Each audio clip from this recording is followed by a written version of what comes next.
Mesdames, Messieurs, bienvenue. Heureux de vous retrouver encore une fois pour parler de l'actualité de Kisantu, une actualité qui a été riche en ce mois de juillet. Nous parlerons de l'incendie de l'imprimerie de la SODAC et de ses conséquences. Nous parlerons également du 33e anniversaire de l'Université Congo, de l'ordination des prêtres et diacres qui a eu lieu à Kisantu et qui a été dans la foulée suivie de nouvelles nominations dans le diocèse pour l'année pastorale qui va commencer. Et nous allons en fin d'émission réfléchir sur l'actualité dans le monde, en Afrique et en Occident, et sur ses conséquences possibles chez nous à Kisantu. Mais tout de suite, le générique.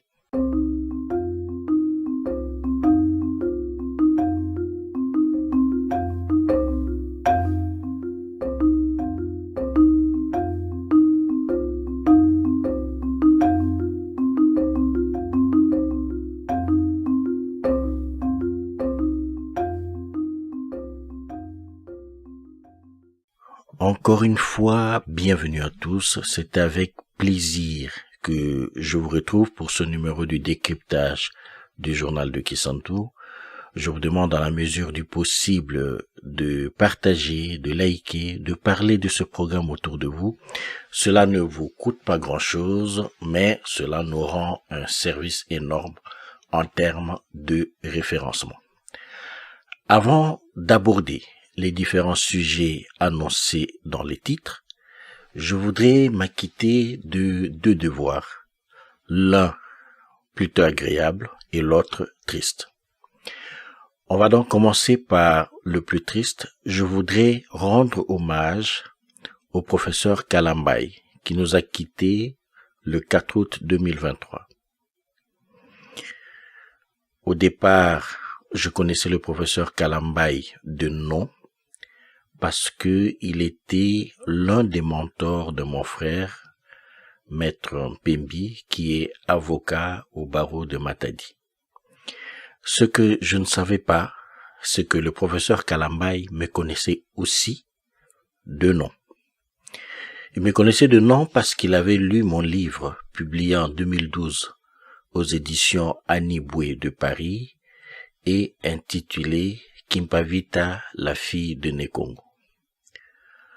Un jour, à Kisantu, pour une activité académique, il vint vers moi et me posa la question suivante. « Est-ce bien toi, Magloire Mpembi ?» ?»« Oui, lui dis-je. » C'est alors qu'il me donna un coup de poing qui toucha mon épaule gauche, tout en se présentant. « Je suis le professeur Kalambay. » Surpris, ne sachant pas très bien comment réagir à l'instant alors qu'il poursuivait dans son élan, « Tu m'as empêché de dormir pendant 3 jours. » Et un deuxième coup de poing atterrissait sur mon épaule. Je me suis mis à reculer et lui à avancer et se préparant à m'en donner un troisième. Je puis dans la confusion balbutier un petit « Pourquoi professeur ?» tout en reculant un peu plus. Je n'avais pas envie de continuer à recevoir des coups de poing auxquels de toute évidence je ne répondrais pas. Il me serra finalement la main dans une poignée franche et chaleureuse, la secoua amicalement et me dit « J'ai lu ton livre sur Kimpavita et il m'a tenu en haleine pendant 3 jours. Est-ce toi qui l'as écrit? Il est formidable. Toutes mes félicitations. » Du coup, la douleur des coups de poing se dissipa comme par magie. Nous poursuivîmes notre conversation. J'étais plus détendu, évidemment, et il gardait toujours ma main dans la sienne pendant qu'il parlait. Il finit par me dire une phrase qui continuait et qui continue encore à sonner dans ma tête, même aujourd'hui, alors que j'apprends la nouvelle de sa mort. Pourquoi les Bakongo ne s'intéressent-ils pas plus à leur histoire? Pourquoi cette histoire n'est pas aussi bien connue? Il avait raison de poser ces questions. Faire connaître Kimpavita fut une de mes motivations en écrivant ce livre. Je voulais rendre accessible au grand public ce qui se retrouvait dans des thèses parfois trop austères à lire. Nous avons parlé longtemps avec le professeur Kalambay. Recevoir des éloges d'un tel personnage me fit beaucoup de bien et me fit un peu plus prendre conscience et confiance en moi-même. Il me rassura sur la justesse de certaines de mes activités que je mène ça et là pour la communauté et pour mieux faire connaître l'histoire Congo. Le professeur Kalambay était l'un des piliers de la faculté de droit de l'université Congo. Il a aimé cette université alors qu'il n'était pas originaire de la province. Une vraie leçon d'honnêteté et de probité intellectuelle. Que son âme repose en paix.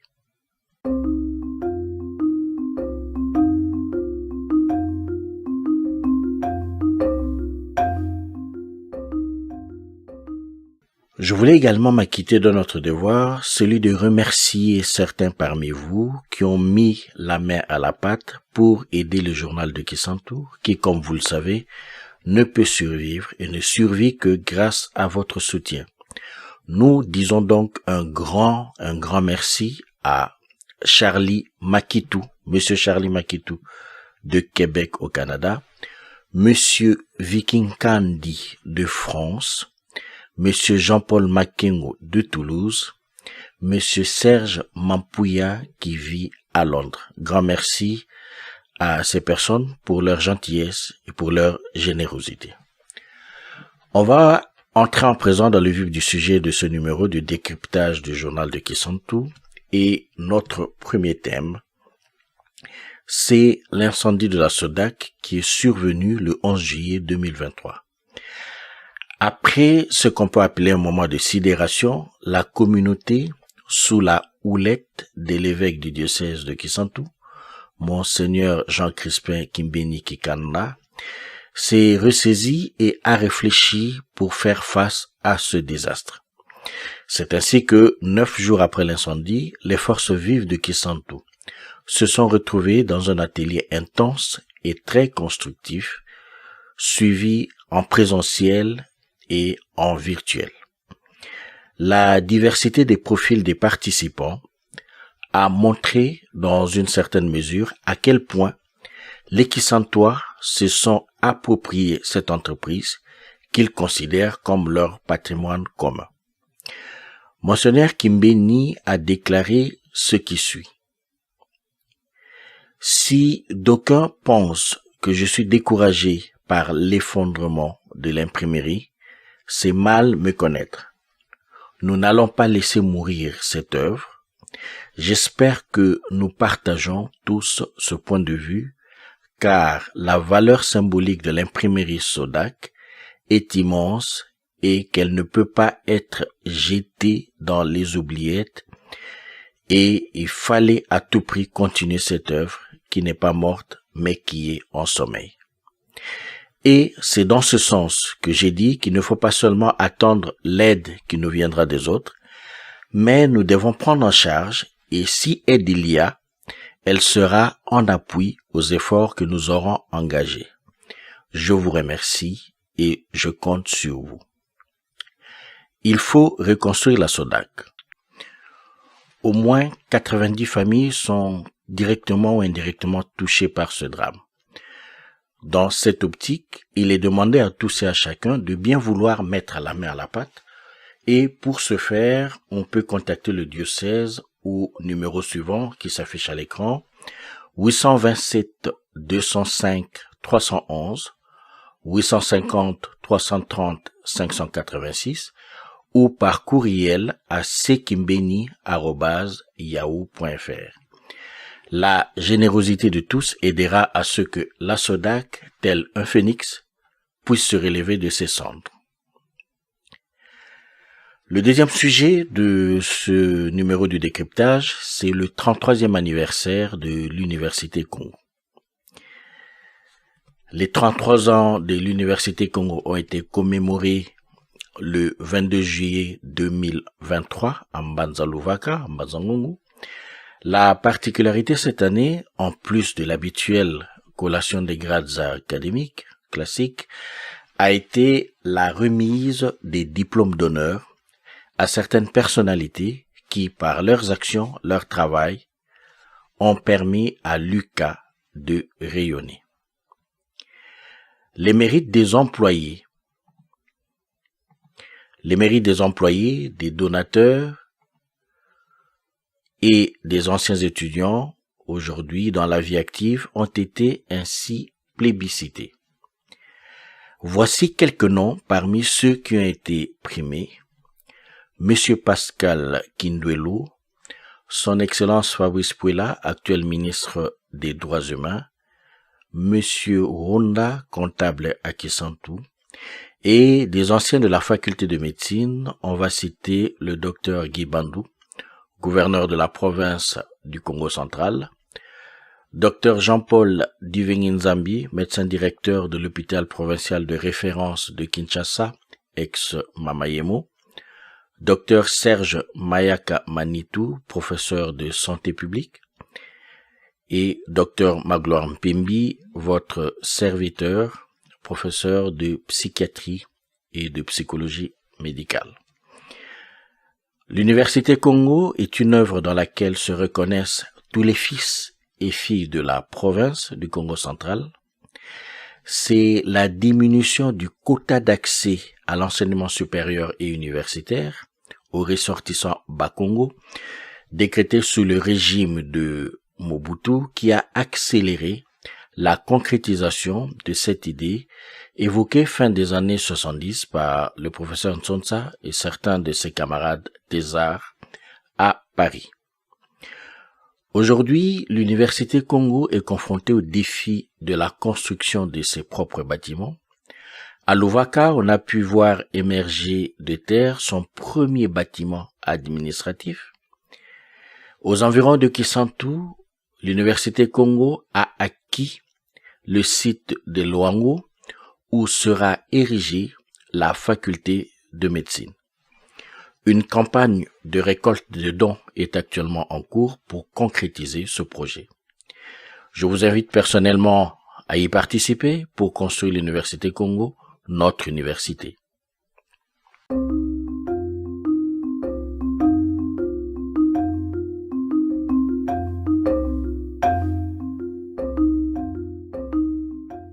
Troisième thème de ce numéro de décryptage du journal de Kisantu, nous y allons sans transition, mais on va quand même rester dans le sujet ou dans le thème évoqué plus haut. Nous allons évoquer à présent les ordinations sacerdotales et diaconales qui ont eu lieu à Kisantu le samedi 29 juillet 2023. Il ne s'agit pas de collation de grade académique en tant que tel, mais plutôt un accomplissement pour ces jeunes qui se sont engagés dans la voie cléricale. Monseigneur Kimbeni a ordonné 3 prêtres, François Lenvo, Berlin Zoni, Arnaud Kisituka, et 7 diacres, Benjamin Tsonsa, Thomas Lutumba, Martin Bokiki, Bernard Bamikina, Jérémy Makani, Samuel Mamona et Félix Nkunku. Quelques jours plus tôt, il avait signé le décret de nomination des membres du collège des consulteurs. Il s'agit des abbés Jean-Baptiste Nsouka, Gérard Mbaki, Percy Félix Ndonga, Jean-Luc Kiala, Crispin Mbala, Zéphirin Luzolo, Christian Makonko, Patrick Mbaki et du révérend père Nessi Nkolo. Signalons également que Monseigneur Kimbeni a procédé aux nominations pour l'année pastorale à venir. Si tous les prêtres connaissent exactement leurs futures fonctions, les abbés Cyprien Ziola, Stanislas Makengo, Adonis Malamba, Jean-Baptiste Nsimba et Dieudonné Leko étaient encore en attente de leurs affectations respectives.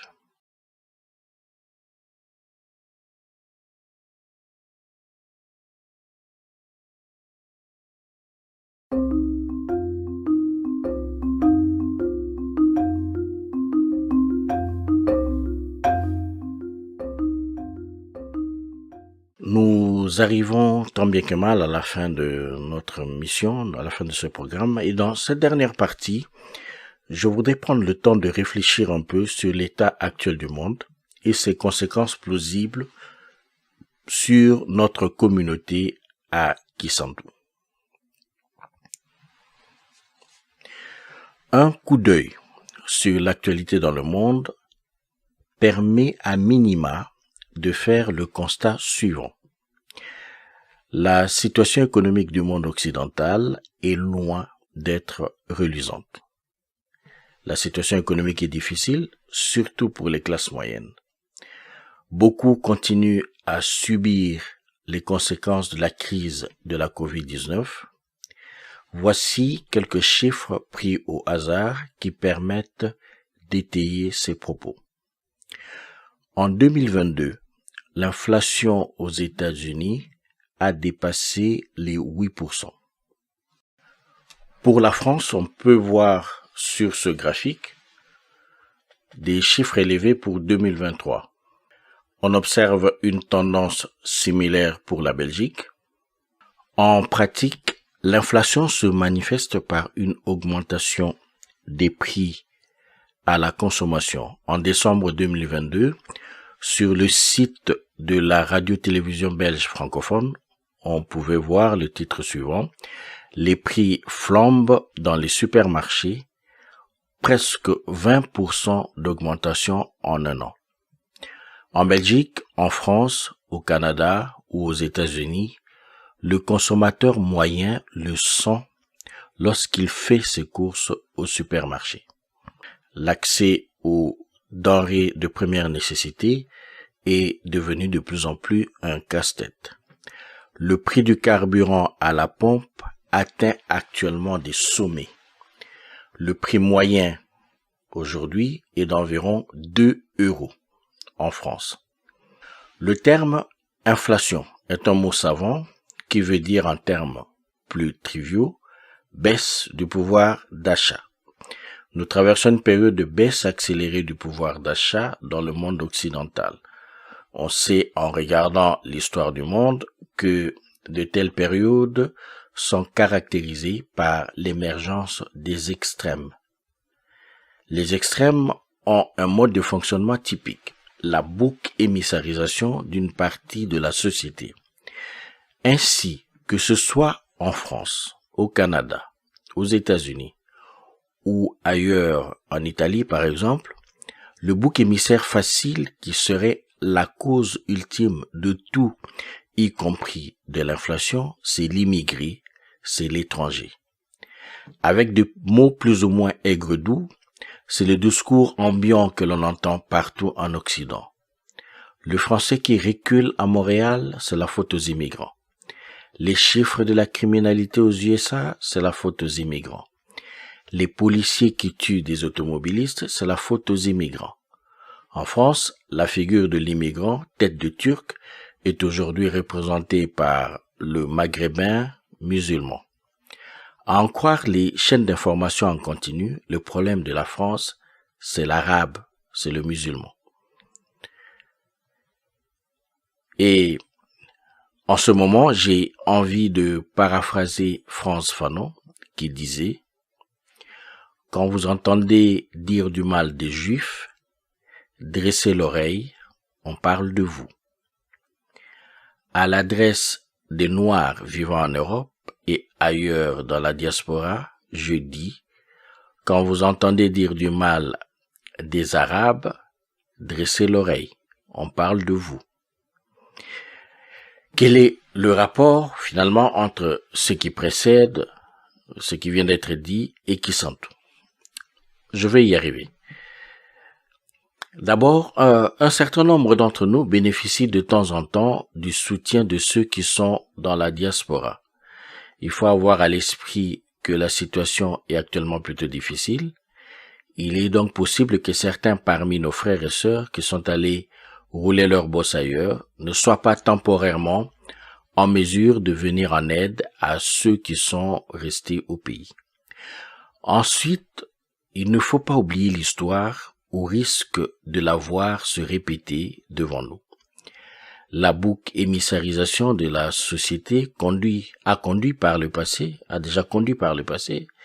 à des atrocités majeures. Sous la plume d'Emmanuel Debono, dans la revue d'histoire de la Shoah en 2013, on pouvait lire ce qui suit.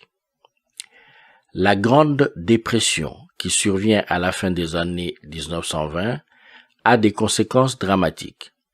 Difficultés économiques, sentiments de déclassement, angoisses liées au présent et au futur, frustration de tous ordres, exclusion et désespoir sont des éléments propres à nourrir un ressentiment qui ne demande qu'à s'exprimer à l'encontre des responsables, car il faut bien des responsables aux drames individuels et collectifs. Hommes politiques, francs-maçons, fonctionnaires, puissance d'argent, juifs. La crise nourrit également les visions conspirationnistes qui fournissent une grille de lecture simple à des questions complexes, dont la résolution paraît hors de portée des solutions politiques classiques. Ainsi, la thèse d'un complot juif mondial ayant pour finalité la domination et la destruction des sociétés chrétiennes offre un cadre d'analyse globale accessible aux plus doctrinaires, les autres se tournant assez spontanément vers les boucs émissaires traditionnels que sont les étrangers et les juifs. Les effets de la crise stimulent les réactions xénophobes dans le domaine économique. L'afflux de milliers de réfugiés d'Allemagne, principalement juifs, à partir de 1933, détériore le regard porté sur les immigrés en général et sur les juifs en particulier. La campagne législative de 1936, qui s'achève par la victoire du Front populaire et l'arrivée au pouvoir de Léon Blum, fait monter d'un cran l'intensité du phénomène. Les origines du nouveau président du Conseil sont un point de focalisation de critiques qui atteignent un degré exceptionnel de haine. Celle-ci tend à réjaillir sur l'ensemble des Juifs, qu'ils soient français ou étrangers, beaucoup se représentant la période comme celle d'une invasion juive. En outre, l'antisémitisme devient un paramètre important dans les relations internationales. Le sort des Juifs du Reich provoque de multiples réactions dans la diaspora juive du monde entier et notamment en France, où chaque agression des dictatures, plébiscite sarrois, guerre d'Abyssinie, guerre d'Espagne, Anschluss, affaire des Sudètes, puis annexion de la Tchécoslovaquie, s'accompagne de protestations véhémentes. On peut lire cela sous la plume d'Emmanuel Debono dans la revue de l'histoire de la Shoah. La revue d'histoire de la Shoah, 98.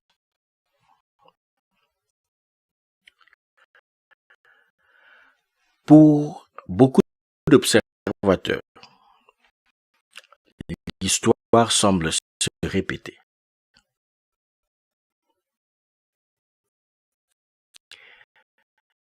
Cependant, aujourd'hui, le juif a été remplacé par le musulman arabe. Le musulman est forcément milité dans les années 30 à un génocide de remigration. Tourne en Afrique, a-t-on entendu une fois crier sur les bancs de l'Assemblée nationale en France. On a déjà assisté à des attaques terroristes ciblant spécialement les musulmans en Occident. Le 29 janvier 2017, à 19h45, Alexandre Bissonnette a fait feu sur des personnes réunies en prière au Centre islamique de Québec. Bilan, 6 morts et 8 blessés. Le 15 mars 2019, à Christchurch, en Nouvelle-Zélande, Brenton Tarrant tire sur des personnes en prière dans 2 mosquées. Le bilan, 51 morts et 49 blessés. Brenton Tarrant a poussé l'horreur jusqu'à diffuser la fusillade en direct sur Facebook. Le 28 avril 2023, un article de Mediapart comptabilisait 77 attaques contre des mosquées en France depuis 2019 dans l'indifférence des pouvoirs publics. L'attaque de Bayonne, menée par Claude Sinquet, un ancien candidat du Front National âgé de 84 ans, au calibre 9 mm, faisant 2 blessés, n'a jamais été considéré comme un acte terroriste, mais plutôt un acte isolé commis par une personne présentant des troubles psychiatriques. Force est donc de constater que le climat est de plus en plus malsain pour les musulmans en particulier et pour les immigrés non blancs en général. À entendre les discours de voix de droite face à l'incapacité des gouvernants à prendre en charge la question de l'immigration, je ne serais pas étonné qu'il y ait des attaques aveugles dans les rues contre les immigrés de la part de quelques nationalistes excédés par ce grand remplacement qui va détruire la civilisation occidentale. Il n'est pas impossible que l'arrivée au pouvoir des partis politiques d'extrême droite ou même des partis de droite qui copient le discours de l'extrême droite, comme on peut le lire dans cet article du journal Le Monde paru en juin dernier, pousse à l'adoption de lois et des mesures qui, in fine, rendraient la vie particulièrement difficile pour les populations immigrées. Même si cette crainte est tempérée par le fait que l'économie et la société européenne ne sauraient tourner sans ces petites mains venues de l'immigration, il s'agit d'une hypothèse à ne pas balayer du revers de la main, d'autant plus que l'histoire nous apprend que la guerre n'est jamais loin lorsque le bouc émissaire idéal est identifié. Le juif, le bolchevique, le tzigane, le communiste lors de la dernière guerre, 40-45, le musulman ou plus le noir africain pour la prochaine qui frappe à nos portes. Et c'est à cela que je voulais en venir en fait.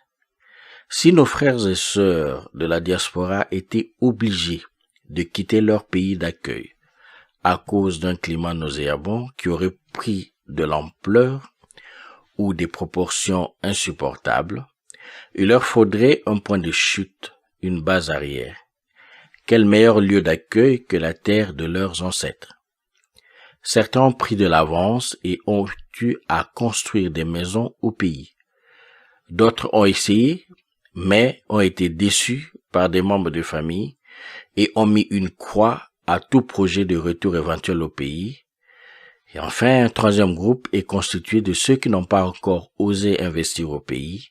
Ils se posent des questions, ils hésitent. Acheter un terrain et construire relève du parcours du combattant. C'est ici qu'il faut commencer à réfléchir en dehors des sentiers battus. Je m'explique. En tant que fils et filles Congo, nous sommes copropriétaires de nos terres claniques. Il est de notre devoir de les valoriser. Avec un peu de volonté, on devrait pouvoir y construire. Cela aurait pour effet d'insuffler un dynamisme sur ces terres qui sont de plus en plus désertées et vendues à vil prix au tout venant. Il s'agirait d'un acte militant, gagnant, une base arrière pour ceux qui vivent dans la diaspora, au cas où la situation empirait, et, je l'espère en tout cas, une nouvelle dynamique et une nouvelle vie pour nos terres claniques dans nos villages. Alors vient tout de suite la question de l'accès avec nos routes qui sont dans un vil-état et celle du confort. Ce sera l'objet de ma prochaine chronique ici même. Prenons rendez-vous si vous le voulez bien. N'hésitez pas à dire en commentaire ce que vous pensez de cette chronique, mais aussi partagez également vos avis sur ces sujets. Merci d'avoir pris le temps de nous suivre. Je vous dis au revoir et À la fois prochaine.